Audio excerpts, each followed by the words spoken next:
उठाया। वसीम अकरम साहब ने भी इसी हवाले से अपने ख्यालात का इज़हार किया है। तो ये सपोर्ट है, शायकीन पाकिस्तान को कर रहे हैं नहीं कर रहे हैं, ये फ़ैन इंगेज हो रहे हैं या नहीं हो रहे हैं, इसका इतना गहरा ताल्लुक़ नहीं है खेल के साथ। ये सिर्फ़ और सिर्फ जो मासूम लोग हैं, जो पाकिस्तान को फ़तह याब देखना चाहते हैं, फ़तह हासिल करते हुए देखना चाहते हैं, उनके जज्बात से खेलने की ज़रूरत है। जी हम शर्ट दे रहे हैं, विराट से शर्ट ले रहे हैं, हम रोहित शर्मा से मिल रहे हैं, उनको शर्ट दे रहे हैं, उनसे ले रहे हैं। ये मैच के बाद इस किस्म की बातें सिर्फ़ और बिलखुसूस जब आप हारे हों तो तवज्जो तकसीम करने से, आपकी असल बातों से आपका मकसद जो है उससे हटाने से के अलावा इसका कोई दूसरा मकसद नहीं है। हो सकता है इसमें कोई नेक मकासद या नेक तवज्जो, नेक बात भी शामिल हो, अच्छी बात भी शामिल हो, लेकिन वो तो फिर आप मैच से पहले भी कर सकते थे। पाकिस्तान की टीम कोई कल ही तो वहाँ पर अहमदाबाद में लैंड ही की है ना, और कल ही तो उनकी विराट कोहली से मुलाकात नहीं हुई है।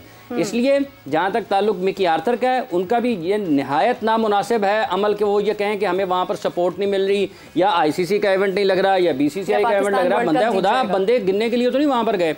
आपने हिकमत अमली तरतीब देनी है पाकिस्तान के लिए। आप ये बताएं कि शादाब की बॉलिंग क्यों ठीक नहीं है, आप ये बताएं नवाज़ की बॉलिंग ठीक क्यों नहीं है, आप ये बताएं कि पाकिस्तान की टीम जब बैटिंग करने के लिए आई है तो 155-50 पे तीसरा आउट हुआ है, तो उसके बाद पाकिस्तान की टीम 191 तक कैसे आउट हो गई है। उस एक फेज़ के बारे में आप बताएं ना, उस एक फेज़ के बारे में बताएं। हाफिज़ साहब बिल्कुल इसी से मैं आपसे अगला सवाल ये करूंगी कि एक और बात बहुत ज़्यादा सोशल मीडिया पे की जा रही है कि फ़खर ज़मान को नहीं निकालना चाहिए था। कल भी इसके ऊपर बात हो रही थी, आज फिर इसी पे बात हो रही है कि फ़खर ज़मान को नहीं निकालना चाहिए था, उनको अपनी पोजीशन में रहना चाहिए था। आपका क्या ख्याल है? देखिए, फ़खर को एक मैच के बाद पाकिस्तान की टीम मैनेजमेंट ने ड्रॉप किया, ठीक है।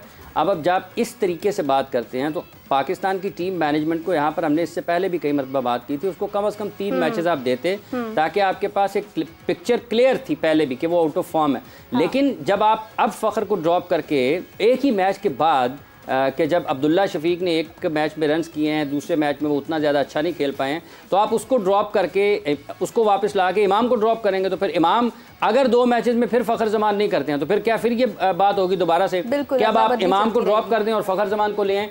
तो ये सोच इतनी अच्छी नहीं थी कि अगर आप उसको लेकर गए हैं वर्ल्ड कप के लिए, तो वर्ल्ड कप के एक ही मैच के बाद आपने उसे ड्रॉप कर दिया है, तो ये किसी भी तौर इस वाले अमल की तो मेरा नहीं ख्याल कि इतना टैक्टिकली इतना ज़्यादा ठीक था, हिकमत अमली के एतबार से इतना ज़्यादा ठीक था कि आप फिर क्या करेंगे अगर इमाम रन्स नहीं करते, क्या करेंगे।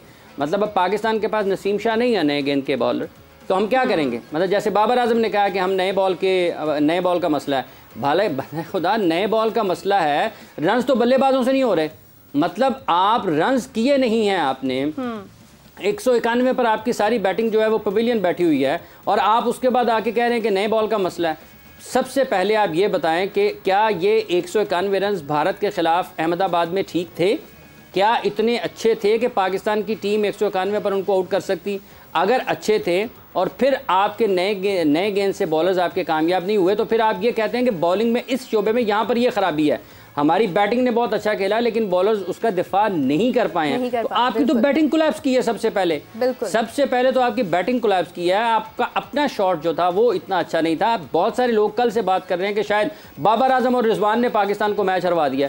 जो सबसे ज़्यादा रन्स किए हैं उन्होंने ही पाकिस्तान को मैच हरवा दिया है। आप अपने इम्पैक्ट प्लेयर से पूछें, क्या शादाब ने क्या किया, सऊद ने क्या किया है, ठीक है। आप बताएंगे मोहम्मद नवाज़ ने क्या किया है, इफ्तिखार ने क्या किया है, अब्दुल्ला और इमाम ने क्या किया है। ये बड़ा आसान है कि आप बाबर और रिजवान को हदफ का निशाना बना लें, जो सबसे ज़्यादा आपके लिए तसलसल के साथ रन्स करते हैं, बेहतर पाकिस्तान की जीत में उनका किरदार होता है। वो कल पाकिस्तान अगर 280-90 के करीब भी रन्स करता, जिसकी पाकिस्तान के पास चांस था कि मौका था कर सकता था, अगर वहां तक भी जाता तो एक कंपटीशन तो जरूर नजर आता। कल के मैच में जो सबसे ज्यादा नहीं पाकिस्तान के पास चांस होता, सबसे ज्यादा जो तकलीफ दह चीज़ है कि आप बिल्कुल ही हिम्मत हार देते हैं, आप मुकाबले नहीं कर पाते हैं, और ये कोई पहला मौका नहीं है। अगर आप मेलबर्न से देख लें, मेलबर्न जब पाकिस्तान और भारत बिल्कुल स्टेडियम में भी इन्होंने वहां से मैच हुआ, वहां से पाकिस्तान हारा। फिर आप पाले किले में देखें श्रीलंका में, उसके बाद आप कोलंबो में देखें श्रीलंका में जब पाकिस्तान और भारत का आमना सामना हुआ, और अब आप अहमदाबाद में देख लें। माँ सिवाय मेलबर्न वाले मैच के पाकिस्तान तो कई मुकाबले में नज़र नहीं आया।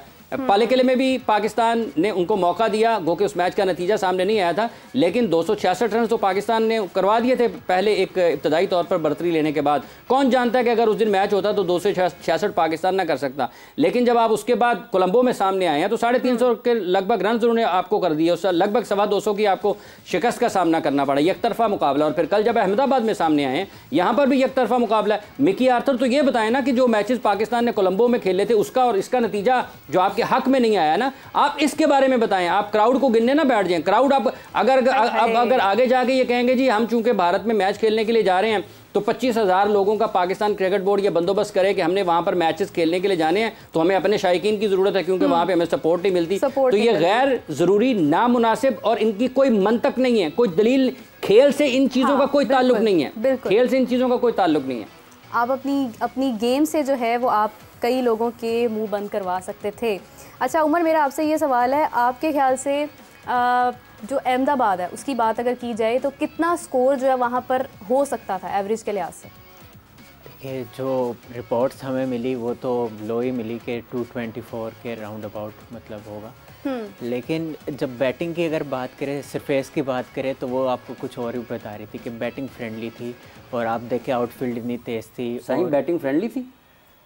अब सारी बात है कि आप देखें पहले मैच, पहली इनिंग्स में बैटिंग फ्रेंडली थी विकेट पाकिस्तान की जब पाकिस्तान खेल रहा था। पाकिस्तान जो है, आप देखें ना, पाकिस्तान अपनी गलती से जो है वो आउट हुआ। नहीं, बैटिंग फ्रेंडली कैसे कह सकते हैं आप देखें आउटफील्ड जो है वो, आउटफील्ड बिल्कुल मुख्तलिफ चीज़ है।